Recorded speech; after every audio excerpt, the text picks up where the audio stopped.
Baik, kali ini kita akan membahas tentang sistem politik Indonesia, baik secara definisi, abstraksi, dan fenomenologi. Eh, Kalau di pengantar sebelumnya kita telah membahas tentang masalah skema pembelajaran selama satu semester. Kali ini kita mencoba melakukan pembahasan pendahuluan tentang apa sistem politik itu, baik yang terjadi di negara-negara maju, negara-negara berkembang maupun negara-negara yang ada di sekitar uh, ASEAN, Asia maupun yang jadi di negara-negara Eropa, Amerika dan Afrika. Oke, sistem dalam definisi sempit itu menyangkut sistem, itu menyangkut ekologi, biologi dan teknologi. Jadi jelas ya, sistem itu dalam definisi sempit adalah menyangkut ekologi, biologi dan teknologi. Ekologi itu berarti menyangkut lingkungannya. Jadi sebuah sistem itu pasti dipengaruhi oleh ekologinya, lingkungannya. Jadi dipengaruhi oleh teologi, apa itu pemahamannya, apa itu keyakinan masyarakatnya, dan teknologi. Jadi sangat-sangat dipengaruhi oleh tiga komponen itu. Jadi tidak bisa dipisahkan sistem itu dari ekologi, teologi, dan teknologi. Ekologi sistem kita adalah ekologi yang berkaitan dengan agraria, berkaitan dengan negara-negara sahabat, negara-negara tetangga, dan negara-negara bilateral, multilateral dengan kita. Dan dipengaruhi juga dengan teknologi yang ada dalam sebuah negara tersebut. Itu adalah sistem ya, dan definisi sempitnya. Nah, nation state system. Jadi apa sistem? Sistem dalam sebuah negara itu yaitu menyangkut geografis teritorial. Jadi sistem di suatu negara itu ya meliputi geografisnya, teritorialnya. Kalau kita meliputi dari ujung barat hingga ke ujung timur Papua, itu adalah bagian dari sebuah sistem negara atau nation state system. Tidak boleh satu wilayah di sebuah negara itu terlepas, karena itu menjadi bagian dari harkat dan martabat sebuah negara tersebut. Walaupun kita pernah kecolongan di sekitar tahun 1999 ketika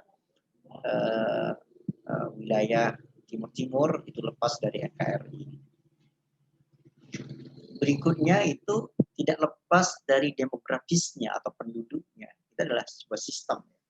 Jadi ketika bicara sistem sebuah negara, maka tidak terlepas dari geografisnya, teritorialnya, tidak terlepas dari demografisnya atau penduduknya. Berikutnya adalah norma, produk hukumnya atau norma tertulis. Jadi kalau dalam bentuk norma tertulis kita itu ada yang disebut sebagai Undang-Undang Dasar 1945, ada produk undang-undang, ada produk keputusan pemerintah, atau yang disebut Perpu, dan ada yang disebut Perda kalau tingkat pemerintahan daerah. Itu adalah norma tertulis. Itu pada komponen-komponen yang disebut nation state system. Berikutnya adalah ada government, ada pemerintahannya. Jadi nation state system itu ada sistem negara. Sistem negara itu yang pertama tidak lepas dari teritorialnya, wilayahnya atau geografisnya, yang kedua tidak terlepas dari demografisnya, penduduknya, bangsanya, yang ketiga adalah norma tertulisnya, produk peraturannya, prosedurnya dan sebagainya, yang keempat adalah government-nya, pemerintahannya, orangnya, jadi struktur negaranya dan sebagainya. Berikutnya adalah norma tidak tertulis, apa yang menjadi kebiasaan-kebiasaan masyarakatnya, apa yang menjadi budaya masyarakatnya yang memang tidak tertulis dari sebuah produk peraturan. Itu adalah nation state system atau sistem sebuah negara ya. Jadi kebiasaan masyarakat kita tentu berbeda dengan kebiasaan masyarakat lain. Pemerintahan kita tentu berbeda dengan pemerintahan negara lain. Norma yang ada dalam produk kita tentu berbeda dengan norma atau produk hukum hukum di negara-negara lain. Penduduk kita khas tidak sama dengan penduduk lain. Geografis kita itu adalah dalam wilayah NKRI ya, Negara Kesatuan Republik Indonesia. Yang terakhir adalah menyangkut yang terakhir itu menyangkut masalah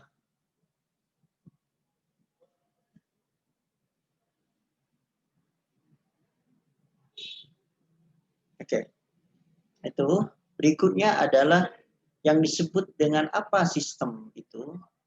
Ini sudah kita mulai masuk kepada inti definisi dari sistem politik itu apa. Jadi ini sangat jelas sekali. Ada environment, lingkungan itu sangat berpengaruh seperti disebut tadi di awal, bahwa sistem politik di sebuah negara itu tidak terlepas dari yang disebut sebagai biologi, terus ekologi, lingkungan, dan disebut sebagai teknologi. Jadi the political system, apa sistem politik itu kalau dari Almun berpendapat, terus John terus berpendapat, terus misalkan David Aston berpendapat sistem politik itu adalah environment, tidak terlepas dari lingkungan, tidak terlepas. Ya, berikutnya adalah aggregation. Aggregation itu meliputi dua hal, yaitu input, demand, dan support. Yaitu menyangkut tuntutan. Agregasi atau aggregation itu adalah tuntutan. Tuntutannya itu berbentuk dua hal, yaitu demand, permintaan. Yang kedua adalah support, berbentuk dukungan. Jadi sedangkan outputnya atau artikulasinya atau articulation-nya itu bentuk keputusan dan tindakan. Jadi berbentuk regulasi, berbentuk undang-undang, berbentuk keputusan, dan berbentuk program atau tindakan. Itu adalah the political system. Nah, itu David Aston ya. Jadi mengatakan bahwa the political system itu menyangkut demand dan support, itu diartikan sebagai sebuah agregasi atau input, sedangkan bentuk keputusannya, desainnya, dan programnya itu adalah output, disebut sebagai articulation. Yang semua itu sangat dipengaruhi oleh environment-nya, oleh lingkungannya. Ketika lingkungannya seperti keadaan pandemi COVID-19 ini, tentu semua kebijakannya akan terpengaruh.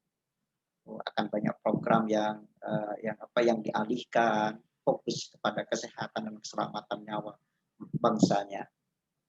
Ini the political system sangat jelas ya. Jadi ada dua hal, yaitu agregasi itu berarti tuntutan yang berupa input, masukan, yang berupa dua hal, yaitu demand dan support, permintaan dan dukungan.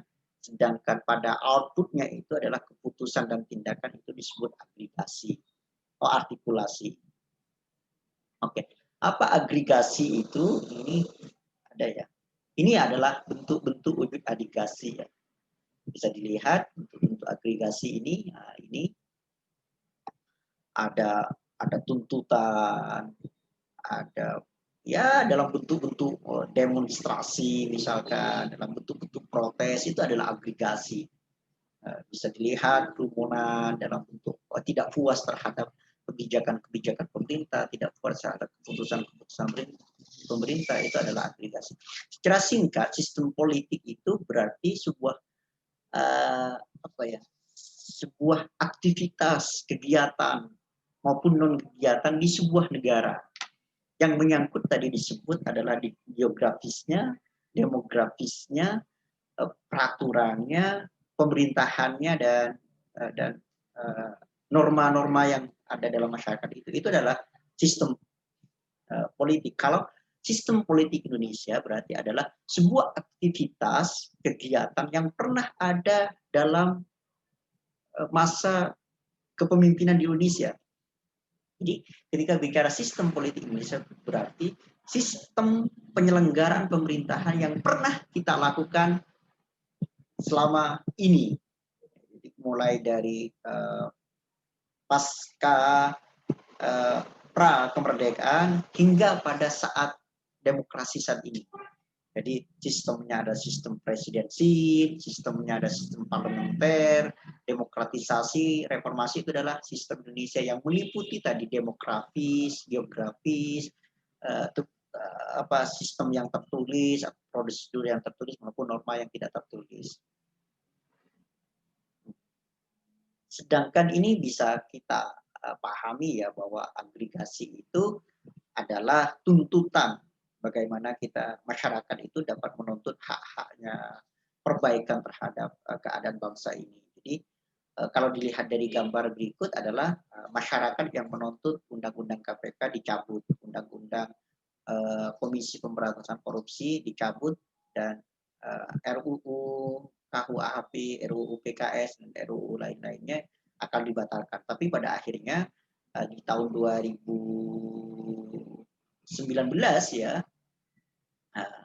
di 2019 RUU itu ternyata tetap disahkan. Undang-undang Komisi Pemberantasan Korupsi itu yang dianggap melegitimasi, yang dianggap mendowngrade kekuasaan KPK itu, kewenangan KPK itu akhirnya disahkan. Dan banyak spekulasi yang muncul bahwa disahkan undang-undang KPK itu telah mencabut berbagai kewenangan dan taringnya KPK akhirnya tidak lagi sekuat undang-undang sebelumnya, sehingga fenomena yang muncul banyak pegawai KPK itu mengundurkan diri. Yang terakhir adalah mantan juru bicara KPK yang akhirnya mundur dari pegawai di lingkungan KPK itu sendiri.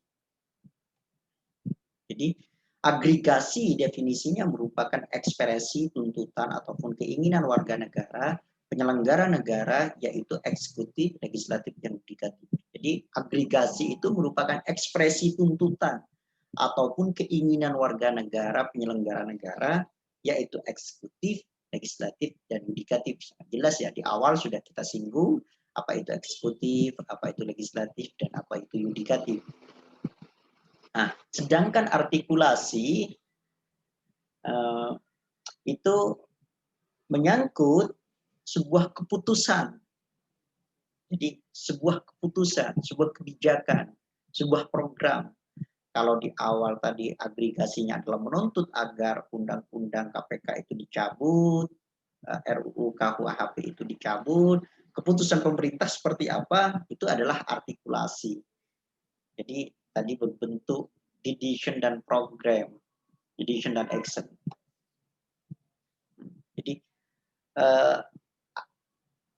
agregasi yang di awal diekspresikan dalam bentuk demonstrasi itu akhirnya mendapatkan respon dari pemerintah untuk sementara ditunda. Jadi bukan dibatalkan, tapi untuk sementara ditunda. Jadi ini bentuk artikulasinya. Jadi bentuk artikulasinya dan bentuk keputusannya apa? Itu sangat jelas ya. Sangat jelas sekali. Nah, hari ini coba kita mengheningkan cipta sebentar ya terhadap meninggalnya berbagai korban kemanusiaan dari bencana COVID-19 ini, dan sebagai sebuah bentuk keprihatinan kita, kemenangan kita bahwa kita harus menyuarakan bahwa semestinya secara kemanusiaan pilkada serentak di 2020 ini dalam kondisi pandemi COVID-19 ini tidak lagi dilanjutkan.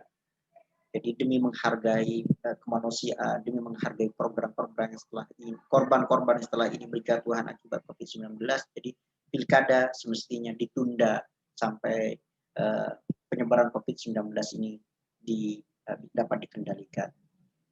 Hal ini yang dapat disampaikan dalam dalam video kali ini. Mudah-mudahan dapat bermanfaat dan bisa menjadi penyulut kita untuk terus membenahi diri, dan kita berdoa mudah-mudahan penyebaran COVID-19 ini segera berakhir dan kita bisa beraktivitas lagi secara normal. Selamat siang dan selamat beraktivitas.